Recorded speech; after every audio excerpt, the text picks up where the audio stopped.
What is going on, guys? I'm Watch Ergo, and today we're gonna try to troubleshoot the $300 Yukon XL. Hopefully we make some progress on it, but if not, part out time.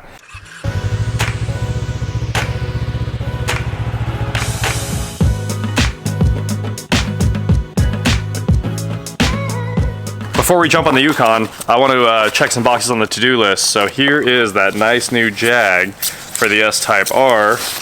Let's mount that real quick. It should be like a 10-second job. You just unscrew this gigantic nut. What on earth? That's like a 3/4 or a 1.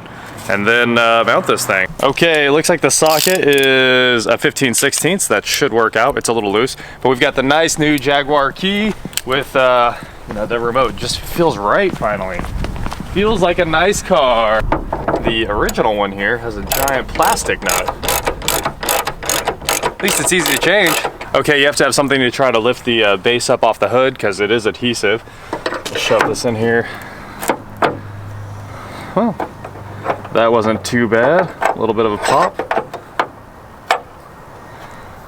Plenty of adhesive I have to remove before we can swap this out.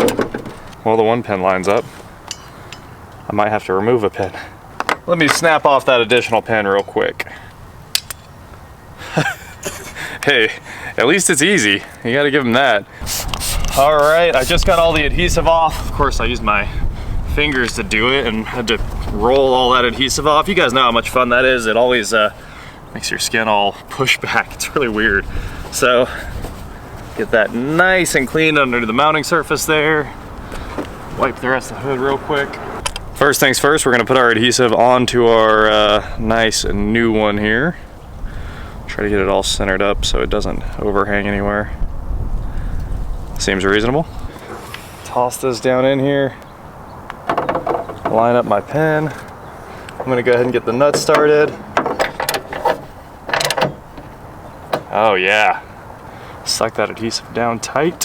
Final wipe down with our nice new adhesive and get all my handprints off this. We are good to go. Got its Jaguar credentials back. The Yukon has been on the charger all night long, and I'm ready to see this thing crank and see what happens.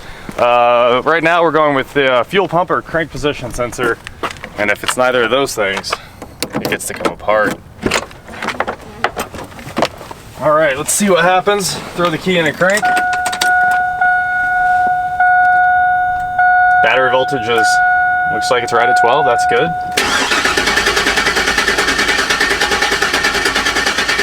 Doesn't sound good, but we definitely have oil pressure. It came up to almost 40. Let's try to scan this thing. Grab my ELM327 scanner. Connect the iPhone to the scanner real quick and I'll show you guys what we come up with here. Make sure we get on its network. I use this cheap ELM327 scanner usually because it's Wi-Fi, and then Dashcommand on the iPhone. It works out pretty well. Connecting. We've got engine codes here, one stored code, of course, Crankshaft Position Sensor A. Well, since we're in here, we'll go ahead and check for fuel pump prime and everything like that. Okay, here's ignition on. Did you hear it run? All right, cool. That's pretty good news. I guess that doesn't actually guarantee it's not the fuel pump. We might not have enough pressure. Obviously, we need like 55 to 60 PSI on this engine. But if it says it's the crankshaft position sensor, I'll change it. It's 50 bucks and we'll go from there. Also, the way Casey described this thing dying is pretty similar to how people describe the crankshaft position sensor dying. So, let's go to O'Reilly's. We are off to O'Reilly's. The Volt is working perfectly again. Here's, there's a little bit of throttle and there is full regen. No more whine. We're here at the Mecca of parts. Oh, I need to grab those gaskets from the Rampage and return them. What's up, Jacob? X. Didn't know who would be here. I don't need that one. Not needing that. Plus, you opened it, so it's ideal to give it back to you. It's all in there. That's a lot of air. All right, crank position sensor. This is the lifetime warranty one, the standard. It's PC278. Thanks, guys. We're gonna get out of here, do some work. Should we get some food for the food vlog? Yeah, I'm actually starving. I'm starving too. Where are we going? I don't know. That's what we thought. It looks like I don't know means delicious Mexican food. Good choice.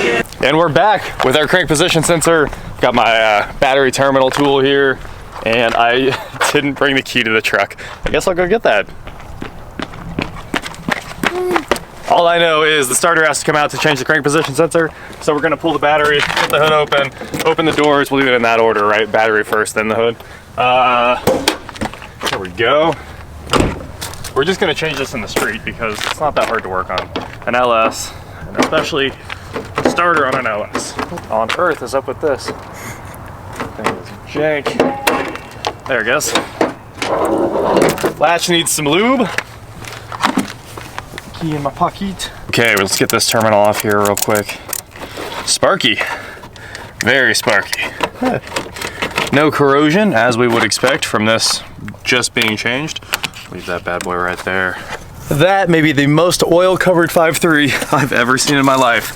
Let's get a jack under the front end, lift it up a few inches to make life easy, get this starter out. So to make life easy, pulling the wheel, maybe I'll pull the fender liner too. Man, those aren't that heavy. I mean, they're junk too. They're fully corroded over and not nice, I'll tell you that part. Grab a jack stand, I'll throw that under here. I just found a spark plug when I crawled under here. So it's got a little spare spark plug carrier. It was broken in half and sitting in the suspension, which I thought was pretty funny.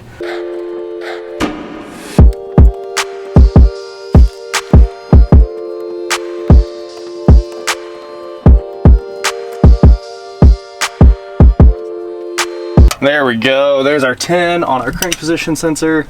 Break that loose real quick. Wow, that was tight. Looks like the heads are the 862 casting. And we should have this crank position sensor bolt out. There we go. And come on, crank position sensor. I grabbed some of my long nose vice grips. See if that'll get me in there. Let me grab a hold of this thing.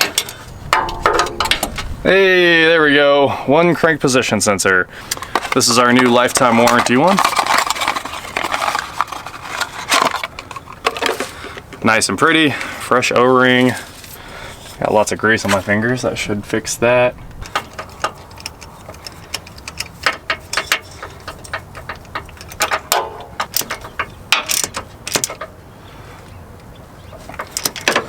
I'd say that's good. All we have to do now is plug it in, shove the starter back in, start it up, I hope. Okay, finishing up here, just gotta tighten up the last two 13mm bolts on the starter. If I can get back underneath here, that is. Got 6 inches of extensions and my 1/2-inch ratchet, and we should have this knocked out. No problem. Okay, we're gonna leave it on the jack and skip straight to the fun part. Let's try to start it as soon as I can get the battery terminal started here.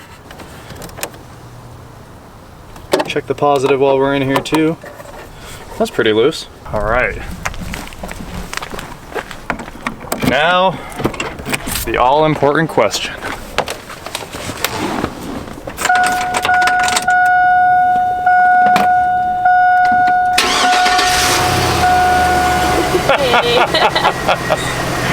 Woo! That $350 just became $1,500 like that. Oh man, I'm not upset. Still have a service engine soon light. I wonder what it is. Let's find out. Low washer fluid. No seat belt. Makes sense. Wasn't planning on going anywhere.